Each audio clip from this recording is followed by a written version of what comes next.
Welcome to the MythBusters After Show. We are taking your questions, and I've got 5 cards full of them. The questions right now are on the episode about drifting. Mr. Heineman's ready. I'm ready. Here comes the first question. That was one of the best-looking car episodes you've ever done. Did you set out to film it differently? Well, we're trying to change things up, always trying to improve, and the camera guys went to extra effort, and there's been a lot of attention paid to making the show look as good as it can. Absolutely. This season also we've got some new cameras that are higher quality than some of the smaller cameras we used to use, and we're experimenting with, because these cameras are so small, some really great shots getting you inside the action. Also, we've been filming with a copter, a remote control operated octocopter to get some of those beautiful helicopter shots, like following Jamie and I when we're racing on the actual course. That copter's been adding a lot of production value. So, good eye. Exactly right. Next question. When you started out, did you think that learning to drift would be easy? I didn't, did you? No, I mean, like a lot of the things to do with cars, the question is more how easy is it to be really good at it? And I knew that, you know, we can go around corners and squeal tires and stuff. We've done that before, but actually dialing it in to where it's perfect, I figured that was going to be kind of a trick, and believe me, it is. It really, really is. Of all the things we've been trained how to do, and we've been trained to do a lot over the years, that, I think, was probably the most touchy and precise set of driving maneuvers we had to learn. How scary was it when you went for a ride with Conrad? That was amazing. Well, I tell you, it was more frightening watching him come up to us before we got into the car. You're looking off into the distance and you see this, like, just hurricane working its way towards you, white smoke. And, you know, I figured, well, once I got in the car, he knows what he's doing, but... How much does that car weigh? It's like under a couple thousand pounds, right? It's like barely a body. I think it's 1,800 pounds, 1,800 but it has 900 horsepower. 900 horsepower.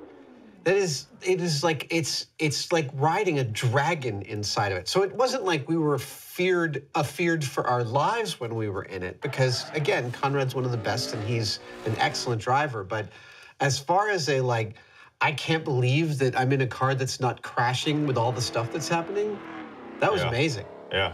Yeah. I'd recommend, if you ever run into Conrad and you host a TV show, that you get him to give you a ride. Okay, next question. So that's what you wanted the limo for. I saw you tweet about it, but that's the best you got? It hardly stretched. Yes, it was not really a stretched limo.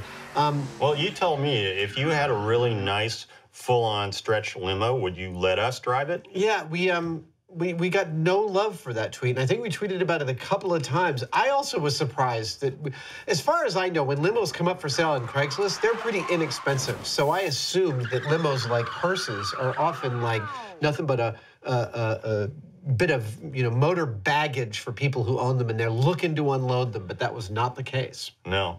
All right. Next question. This is a good one. I still don't understand how Adam drifted faster than Conrad. It is because the definition of drifting is that you go into every turn sliding into the turn, so that at the time you reach the apex and you're driving out of it, you're pointed in the correct direction all the time. So you spend a lot of your time not moving forward relative to the direction of the car, but actually moving sideways. And because Conrad, well, in Formula Drift, you get judged on the style of your drifting as well as your actual speed, and the style is equally important. So basically, my style, my ability to drift, is not as robust as Conrad's. He was giving the full drift treatment, which, it turns out, is slower. Next question. Normally, you go to the nth degree making something look pretty. Why did you not trick out your white car? I thought it was funny. It just kept getting worse and worse. Absolutely. And it's duct tape. I mean, come on, man. Have you seen the show? That's the whole thing. We wanted to give some contrast. This is a regular car. We didn't want to make it look like a race car. And yeah, as it slowly got more beat up, it was better that way. It was actually modified, though, and I'm not sure how clear that was. It had a locked differential, because that's one important feature of drifting cars, because you don't want one wheel spinning faster than the other. You got to get them both spinning. And so it had features like that. It had the modified brake. It had a turbo on it. It had You know, so it was a proper drifting car, although kind of the bottom end. Absolutely. After driving Conrad's car, was the car you used a disappointment? A little bit. Yeah. Yeah. Conrad's car was definitely, you know, it did anything you wanted it to do, it was going to do. You just touched that accelerator and it was burning. It was shocking. It was totally amazing. I will say that after we were done filming, because we'd already gotten Jamie driving Conrad's car, and for various reasons of the narrative, we didn't need me learning how to drive Conrad's car. After filming, I did get to drift a bunch of 180s in Conrad's car. It was crazy, crazy fun. Actually, after I drifted Conrad's car, I got into my car, which is fairly, you know, souped up little commuter car with a lot of horsepower for its weight. I felt like my car was broken. I was like, what's wrong with my car? Next question, do people really believe this myth? Surely not.